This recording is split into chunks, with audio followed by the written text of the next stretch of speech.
Hello, guys, gals, and non-binary pals. This is KROOLTY64. And Binge-worthy Gaming. What's going on, guys? Hope y'all are doing well. We are back again with another episode of our Pokemon Black and White 2 Randomized SoulLink. Absolutely, and if you guys are curious, this actually takes place on both channels, so make sure you guys like and subscribe both channels. We're trying to get my boy to 25 subscribers. I think he's around 22, 23 right now? I think 23, but I could be wrong at this point. But last episode was not a fun one, because we had an off-screen death and then several on-screen deaths. But at the very least, it was interesting. And we did just recently make it to Route 7, right above Mistral City, and caught, I believe you got a Sock and I got a Torchic. That sounds correct. You want to just give a team recap at this point, just so we're both kind of refreshed? Yeah, might as well. It's been a while since we recorded. So, leading my party, we've got our oldest party member. In my case, that would be 1985, the Levani. Quirky Nature, currently level 43 with a scope lens from Route 19. And she knows Bone Club, Icicle Crash, X-Scissor, and Leaf Blade. Excellent. My Route 19 encounter is level 41 Prowler. It's a bug poison type Dustox. And it has Bug Buzz, Psybeam, Protect, and Toxic. It's got the Shield Dust ability. No item currently. God, Bug Buzz is... I'm so glad they gave bug types better moves eventually. Oh god, yeah. So next up in my case, we've got the ace of my party, which is a double-layered pun for the one person who might watch this and get that reference. But it is One Piece the Zekrom, met on Route 6. Quirky Nature, I just realized both of my central party members at this point are Quirky Nature. But they've got an amulet coin, and One Piece knows Dragon Breath, Sacred Fire, Ancient Power, and Thunderbolt. Damn. It's a good set. And that's linked up with level 34 Logan. It's a normal water type Babero, holding the Mystic Water. It's going to give it a little bit of boost to Surf. It's got Close Combat, Headbutt, and of course it's got V-Create because it's Babero. Simple is the ability, and yeah, that's it. I think it's a Jolly Nature if you're wondering. Well, next up, we've got what I would consider probably the ace of your team, or at least the one who's linked with the ace of your team. In my case, that's 3 dogs, the Relaxed Nature Jumpluff, who is holding a Shell Bell, knows Poison Powder, Leech Seed, Stun Spore, and Mega Drain.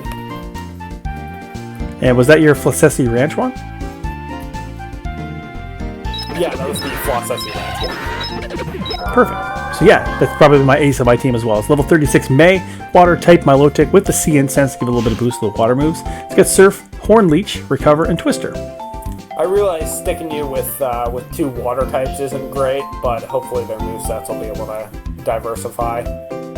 Yeah, it should be okay, I think, right now anyways. Plus, one of them's a Milotic, which, win. And the other one is God. Yep, Milotic and also God. Duke 3D is the next party member I've got on here, who is the Hardy Nature Watchhog from Desert Resort. And he is mostly my HM slave, knowing Detect, Confuse Ray, Strength, and Cut. Hey, we all need an HM slave once in a while. I currently have level 35 Shang-Chi. Paired up with that, it's the Firefighting Infernape, which is, hey, it's coming tomorrow, guys. I mean, you guys are going to see this in, Christmas, but... Yeah. Tomorrow's the release of Brilliant Diamond, yeah. Midnight, we're going to get the games. Exactly. Flame Wheel, Mock Punch, Punishment, and Fury Swipes. And then next up, we've got the most recent additions to the team, I believe. Probably the 2 that are most recent. First, we've added our Driftveil Drawbridge encounters. In my case, that is 50 Cent Sea King, currently holding the EXP share with a Relaxed Nature. Knows Supersonic, Horn Attack, Water Pulse, and Flail. I ought to give her Surf. Yeah, I'd probably do. That's linked up with level 34 Vulture. That's a Psychic Flying type Sigilyph holding the Twisted Spoon, so you can boost the Psybeam. Also has Air Cutter, Reflect, and Fly, and it's got Wonder Skin, which I didn't even know was a thing. Makes status changing moves more likely to miss. Pretty cool. I did not know that was an ability either. That sounds really useful. Yeah, for sure. And then last is our most recent one, literally. And in my case, that is 5 for fighting, although it when you read it, it looks like 54 fighting. But 5 for fighting is the relaxed nature Torchic, who has got Peck, Sand Attack, Fire Spin, and Quick Attack. Excellent. And my newest encounter is level 33, Iron Fist. That's the fighting type Sock. No item currently, but I'll probably slap the EXP share on him. Sturdy is the ability. He's got Counter, Karate Chop, Brick Break, and Bulk Up. It's just fighting moves top to bottom, but... It's kind of funny how, like, I would never have considered Sturdy a useful ability until Gen 5. Yeah, for sure. Like, who cares about one-hit KO moves most of the time in Gens 1 through 4? And then you get to this game where it's just the most obnoxious ability to deal with ever. 100%. So, real quick, I'm going to actually take my own advice and teach Surf to 50 Cent and then move forward. Because today, I think we're going to try to head to the Celestial Tower. How are we now? And see if we can get a new encounter there. Alright, so Celestial Tower, where's that at? That is, it's not too far away. Basically, just go north. So go through Route 7, right? Yeah. Okay. You sound sleepy, my boy. You just came back from vacation. What's going on? See, I'm about to go on vacation again as well for take a quick trip for Thanksgiving. But also so if you take the walkways to go up Route 7, there's a trainer right at the end of it. You don't have to fight him as soon as you walk off, but they're like right there, and they will fight you in a triple battle, or maybe a rotation battle. I believe I'm aware of it because I'm doing a little bit of grinding off screen, nothing crazy, and I did run into a couple trainers, so I might have already looked at you, perhaps. Well, I am the one I'm fighting right now that's a triple battle trainer is not scary. She's got a Herdier, a Cleffa, and a Pig Knight. Not bad. However, I've got my level 33 dog as one of my 3 team members right now, so... Hey, don't count him out. I'm a little nervous about this Pig Knight, but also it just died, so... And it's a Pig Knight. Yeah, it's also in rain, so...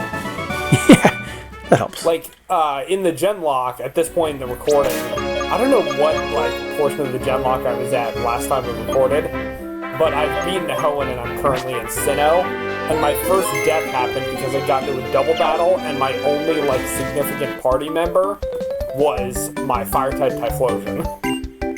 So all of my moves had been dampened. Yep, I would do that. It did not help when I came up against the Gyarados. Sure. But otherwise, I did want to talk about, for anyone out there, I have started a playthrough of Ocarina of Time, not on the channel, but on just on my own. Yep, just for shits and giggles. Yes. And it has been really fun. And I know some people who aren't huge fans of Ocarina of Time. I know it is understandable why a lot of people prefer Majora's Mask or some of the other games. I don't blame them for that, but Ocarina of Time is one of my favorites.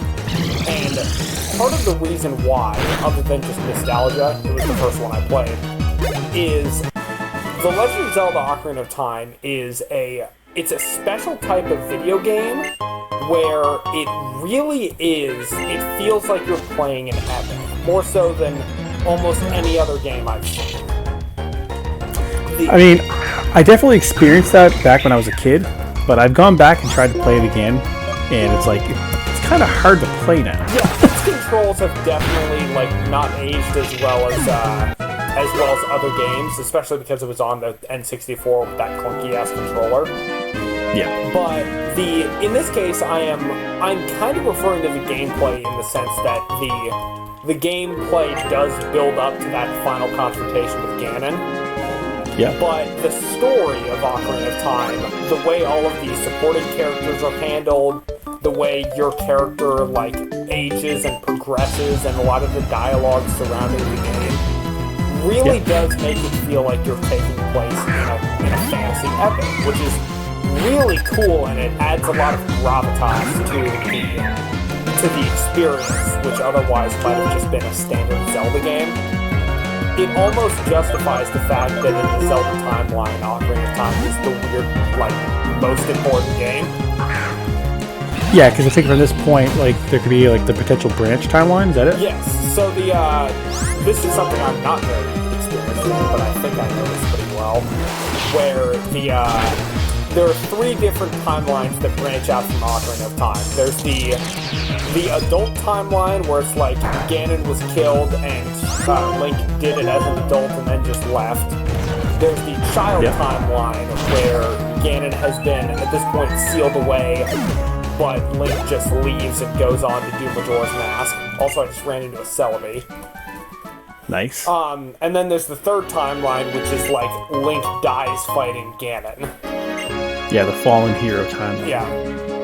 So it's weird that they decided, like, hey, Ocarina of Time is that relevant. But also... Well, I think it's like, it's that relevant because it gets so much nostalgia for people. I think that's part of it, but I also think it was the first 3D Zelda game, and that fact does, I guess, lend it a lot of probably favor with the devs. Like, Ocarina of Time is the core for probably every 3D Zelda game that came after it. Majora's Mask is like an obvious one, same thing with Twilight Princess, but a lot of the controls and such that were refined in later games had to use Ocarina as a base. Gotcha. And you're saying you got some friends that they're just not a big fan of Ocarina of Time? I have one specific friend who is not watching this video, but he does not like Ocarina of Time. I think it's kind of like, when it comes to Pokemon, people are just like, they hate Gen 1ers. Mm-hmm. It's because it keeps getting thrown in your fucking face, right? And at a certain point, especially if it's not the one you started off with, it's like, we get it. We get it. It's the OG, but like they're tired of all the reverence for it, right? Hey, I am kind of in that position because I started with Gen 3, not Gen 1. Yeah, I mean, I started Gen 1, and I'll always be a Gen 1er, but like lately I found myself gravitating towards Gen 2. And honestly, like when it comes to like Legend of Zelda, I started with Ocarina of Time as well, and I own Majora's Mask, but I've never played it to completion. But I can recognize that like I had a hate on for it because I mean at the time it was just something new, and I just never gave it a fair shake. I think with Majora's Mask, I have never played it to completion either, but for a different reason. In my case, my problem with Majora's Mask, I would argue it's objectively a better game in terms of how it controls. The story it goes for something different, and I think it's really interesting because it goes for a more down-to-earth but also apocalyptic story, which is really interesting. But also the game is too stressful for me, okay? Oh, just the time, I know you can always reset and go back, but it just gets me every time. And I can't handle it. By the way, I'm in Celestial Tower. I am going to go to Celestial Tower. I was doing some stuff on Route 7 real quick. But let's see what we encounter, shall we? Cool, I'm just chatting with Professor Juniper here, I think. Also, I did... Oh! Lucky egg, didn't you? This could be what? Your second one then, right? Oh, wait, I think it is. I'm going to have to check. Dude, I was actually going to bring that up. I was like, dude, I wish I had a lucky egg off screen. That's perfect. We should have done this off screen. Yeah, that is my second lucky egg. Yeah, because I knew you had one. So that's good. Excellent. Excellent. So, little thing about Celestial Tower. So, as a lot of people watching this know, pretty much every Pokemon game has either a spooky area or like a Pokemon graveyard type area. You know, you got your Pokemon towers, you got your Mount Pyre, stuff like that. Mm-hmm. Celestial Tower is my personal favorite by a good, mile. And it's actually for the most simple reason you would not expect, or you might not expect. Also, I just got my encounter. Did you? No, I ran up the stairs and was fighting a Lillipup right now. My encounter is a cryogonal. Okay.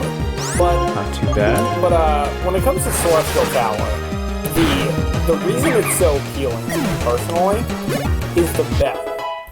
Because the bell it's a very simple, thing, where it's said that, hey, ring the bell to kind of ease the spirits of dead Pokemon. And nowadays, I almost exclusively do Nuzlocke. So, I get to the point where I see that bell, and the memories of all of the Pokemon that have died, just in a way that no other dead Pokemon location hits me. It feels different getting to that bell and ringing it every time. Damn, it's got deep meaning for you then. It does. I can guarantee it was not intentional by the devs, because the devs didn't, like, expect Nuzlocking to be a thing. I don't even know if they know Nuzlocke are a thing at this point. You know what, man? I guarantee they do. You think they but do? I think, yeah, they have to at this point, because you can't type in Pokemon into YouTube without fucking Nuzlocke popping up, right? Yes, but counterpoint, Nintendo. Touche. But I mean, it would be such a cool thing, man, if they just introduced a Nuzlocke mode, Yeah, or like maybe they can't acknowledge the Nuzlocke mode itself, but it has all the same mechanics of it. It's just called, like, I don't know, champion mode or something, right? Hardcore mode or something. There you go. I think that'd be neat. And I doubt there's going to be much copyright issue, as it were, with the term Nuzlocke. There might be, because the base of the word is a reference to the TV show, and the entire origin of it actually did come from a webcomic that somehow got copyrighted. But I doubt Touche. it. And also, if they wanted to give it a name that wasn't Nuzlocke mode, I just realized this. Just call it Hard Mode, because the original name for a Nuzlocke was Ruby Hard Mode. Yeah. Or sequels, Fire Red Hard Mode and White Hard Mode. I should check if that comic just got updated. Gotcha. Did you make that capture? I have not. It is not staying in this Ultra Ball that I'm throwing. I'm very tempted to run. What is it? By the way, I have a Master Ball, by the way. Did you too? Yes. Okay, cool. I was like, where the fuck did that come from? I forgot we picked that up. So far he's done like 3 or 4 workups. By the way, it's a Darmanitan. Run. That's what I'm thinking, right? I'm killing this thing. I'm just running. I'm not even gonna fucking hit it. Got away safely. It's like it's on the 4th workup while you were talking. I was like, what do I do here? Duke 3D just almost died, so I'm glad I killed that thing. Yeah, I'm kind of content with my team for the time being. I would like to get a little bit more power. I absolutely agree. I'm in a case where, like, my main 2 are doing fine, and 50 Cent, I'm giving some work to, so whatever. Yeah, for sure. Like, if we get something better, neat. If you don't, okay. Yep. Now it's time to scale up this town. You know what? Turn down my volume on the gameplay itself. Both of them can't handle ice types. But 50 Cent and 5 for fighting. Now I'll just keep working 50 Cent, whatever.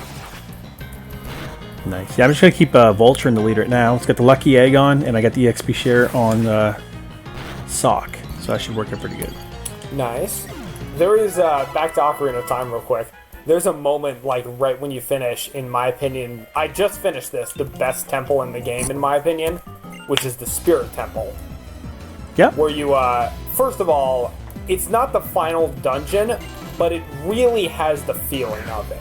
Because you go in as a kid, you deal with puzzles as a kid that kind of, like, test your abilities and all of your items and such.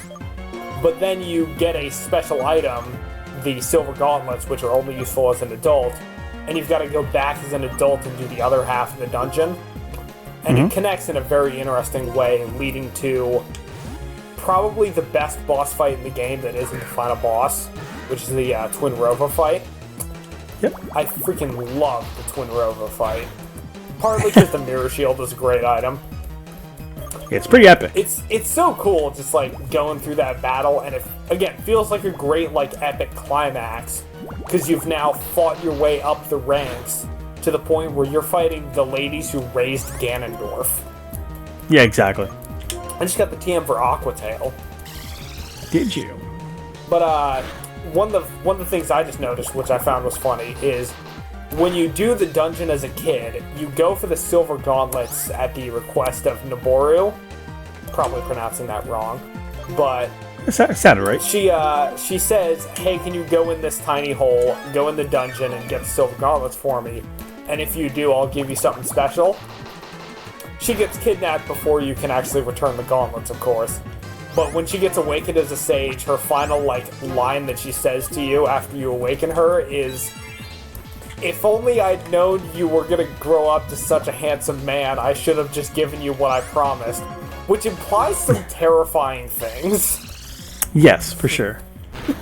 Which was kind of weird, too, because I remember as a kid, when I say kid, I was probably 14 or 15, I was working at a coffee shop here in Canada, and there was always, an accountant who came in and, handled the money and stuff, and she was well in her, 40s, right? I do not And I was where chatting with this her one is night. That was not too bad. But I remember closing up, because I always closed up because I was, the night supervisor. Yeah. And somehow we got talking, and she asked me a random question, how old are you? And I was like, oh, I'm 15. She goes, oh, I should be shot for the thoughts that I had. And I was like, what do I do here? You know what? At least she admitted it and just gave up. Yeah, exactly. I was just like, I don't know how to respond. Also, I'm fighting a Turtwig right now, which makes me feel a little bad. Oh well, I'm about to by the way, are you going to be picking a Turtwig? Yes. I am picking Turtwig for my, for the SoulLink. I was originally gonna save Turtwig for the Genlock and then pick Piplup for the Brewing Time Shining Pearl. Yeah, and if you guys can believe it, they excluded me from the SoulLink. I mean, come on, right? I'm just joking. We neglected him. Yeah, exactly. Now, your boy's busy. Yes, he is. Yeah, actually, because I'm going to be doing, hopefully do a sleep lock here at some point. By this point, if you guys are watching this, hopefully I've already done it. I hope if I'm being honest.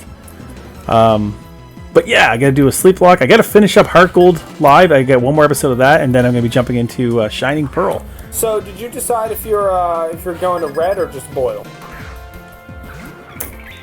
Oh, I'm going to do one episode. I'm going to take on blue, and then I'm going to go straight to red. Okay. That's how your boy works. I'm a little worried about that. I'm going to do some off-screen grinding. Okay. So I expect to be over-leveled for blue and somewhere in the middle for red. Alright. So, in the words of our pal Chaotic... Yep. He told me, over-leveling for red isn't necessary, but also doesn't have much of a point. Because red's levels are... Aside from his stupid Pikachu, his levels are around the mid-80s.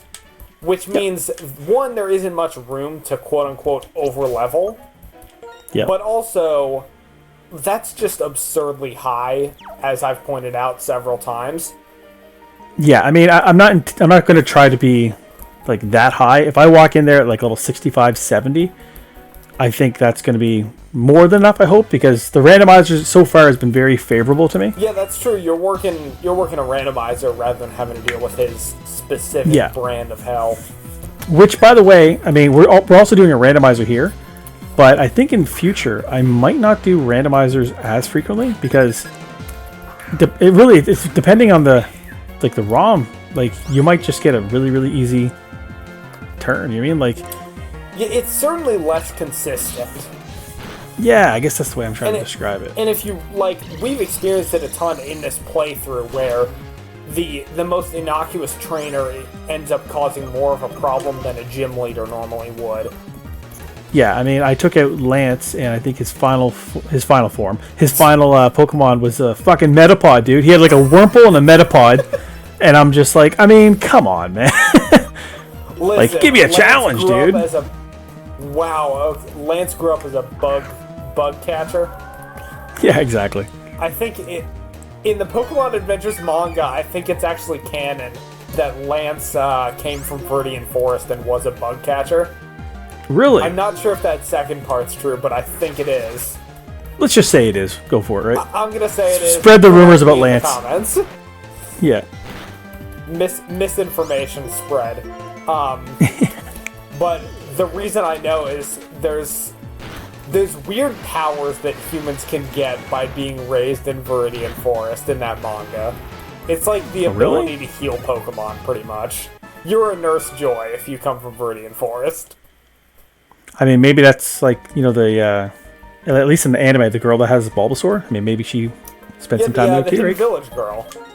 Yeah. I know that because I did a playthrough of Ash Gray recently, but I gave up because Nuzlocke in that game is impossible. Yeah, like I said, like I love doing Nuzlocks because it adds that extra challenge, and randomizers can also do that in theory, but sometimes it's possible that they actually make it easier. And it's also randomizers especially, but also there is definitely the possibility that when you're doing a Nuzlocke, it just sometimes the stress is a little much to handle, especially if you're doing like a brand new game or one you're not as familiar with. Like this one. Yeah, like you with this one. Yeah, like I'm lost. I'm just like, guide me, man. Where are we going? Up, left, right? Where are we going? Like I'm gonna Nuzlocke Legends Arceus as soon as it comes out next year, but I'm also a lunatic who's been playing these games too often for thousands of years. For thousands of years. And the remakes are a bit of a different story because even as different as the remakes might be, the core is kind of the same. Yeah, for sure. Like, if you've played enough of Diamond, then you probably would be okay Nuzlocking Brilliant Diamond. But... yeah. Not which I'm going to do. I'm going to do just a standard Nuzlocke. That's what I'm going to do for that one. For the playthrough for the channel, or the, like, after? Playthrough for the channel. No. So, the video that I put out... go check that out, everyone, by the way. Yeah, if you want to check it out, go ahead. But yeah, it just kind of highlighted what my team's going to be for my normal playthrough. Okay. But in terms of a Nuzlocke, obviously I can't predict my team. Yeah. I did make that mistake when I put it on a couple different Facebook groups, and I was just like, hey, here's what I'm going to be using for my Nuzlocke. And I was like, well, that doesn't make sense, but it is what it is. Hey, if they click, they click. It is, there are ways to, based on how you abuse Dupe's Clause, there is a way to, like, kind of predict a Nuzlocke team. For sure. But most of the, like, a lot of the options you were mentioning in that video, it's like, I can't guarantee you that I'll find that. Yeah, exactly. So, I mean, that's the team that... yeah, exactly. I mean, that's the team I want to have when I go to fight Cynthia, right? Yeah, which is smart. For anyone going into Gen 4, Binge and I's worldly advice for you, make sure you've got a counter for Cynthia. Yeah, because the last... what was it? The last time I played, I think it was a Nuzlocke of Diamond, I made it as far as Cynthia's Garchomp, dude. Which is level 66. Yeah, and I believe it was just like a one-turn mistake. It was in the red, and it got me. So I owe it for her. I'm coming for her head. Yeah, I'm honestly the most scared in my Genlock of that. Also, 5 for Fighting is evolving. I'm getting him into a Blaze again real quick. Damn, that a boy. Well, he's currently turning into a Combustion, and he's got 5 levels before Blaziken, but still. But my team is really small in my Diamond portion of my Genlock at this point. Yeah. I have 2 party members that I'm actively using, which is my Pikachu and my Typhlosion. Nice. But I've got that same situation where I'm like, okay, how am I going to handle Cynthia? And I'm thinking, okay, probably what I'm hoping for is I'm hoping to grab a Snover and use an Abomasnow, but I think her Garchomp might have Flamethrower, in which case, dead. Yeah, for sure. So what I might do is I might just give like Ice Beam or Ice Punch to my Marshtomp and have to grind it up to a Swampert. Yeah, I mean, you have to do something like that for sure. You gotta... Cynthia is one of those bosses in a Pokemon game where you basically have to, like, build your final team around her. Bosses like... If you want to make a comparison, bosses like Blue at the end of Gen 1, or fights like Steven or Wallace in Gen 3, or N in Gen 5, you don't really have to build your team around them the same way I would argue you do for Cynthia. Because she's terrifying, she's brutal, her team balance is really good, and I am scared of her. I'm gonna overlevel like mad for that fight. Yeah, I mean, I'm not going to over-level. Like I said, I'm just going to try to go in as prepared as possible. Well, but also, if you're doing this in Brilliant Diamond and Shining Pearl, you've got the permanent EXP share, which will make things a lot easier. Is that what's going to happen? Yes. From what I can tell, the EXP share is like a permanent item that you can't turn off. Which I haven't done much research on it. I haven't done there's like a bunch of videos out now, man, which kind of bugs me. Yeah. Like people get the game early and stuff. I've been trying to avoid most of them. The only, other than like announcement stuff or rumors and such, most of what I've heard, or like, the videos I've watched, the only one I'd consider a spoiler, quote unquote, is I watched a video of all the walking animations of the legendaries you can get. Gotcha. And they're actually really cute. So I'm gonna ring the bell, and I'm thinking that we probably end the episode at this point. Next episode, go to the gym. I mean, if you want, I'm not even close to the bell yet. All right. Well, I will actually wait for you then to ring the bell, just to, send off the dead Pokemon, simultaneously. Absolutely, because we did lose a couple very recently, Yes. so. But my bad. I will say minor spoilers right now for Brilliant Diamond and Shining Pearl. You can send a Groudon to the game, apparently. Also minor spoilers, although again, this is going to be coming out well after the release. Mm-hmm. I just seen a clip that apparently if you have a copy of, or you have a save file of Let's Go Pikachu or Eevee, you can get a Mew. Yes, and with Sword and Shield, you can get a Jirachi. Okay. You can get Jirachi? Yep. In fact, Donald and I are going to be, we're going to use that as one of our pairs for our SoulLink. Oh. 3 times. Damn, okay, good. Let's go for an air cutter. What, arm thrust? No, it was a Minchino with, I don't know what the fuck it was, but sure, it hit me a couple times. So, Minchino actually has a special ability. I believe what it does is it powers up the, any move that has multiple hits, it powers up. Damn, I felt it. Yeah, makes Tail Slap a lot rougher. Yeah, it did. Just 1 second here. I'm just going to go to... What are my levels looking like right now? I haven't paid much attention. There we go, Super Repel. Just gonna use the Super Repel real quick. Grab this item and just get up to the bell. What do we got here? Ooh, TM29 Telekinesis. Nice. I mean, I barely remember what Telekinesis does, but you got a TM. Yeah. It's a pink move. Alright, I'm heading right to the bell. Right to the bell. Is there any items up here? Nah. Right to the bell in honor of our fallen comrades. So, you ready? I'm ringing. Let's go. I'm going to ring it too.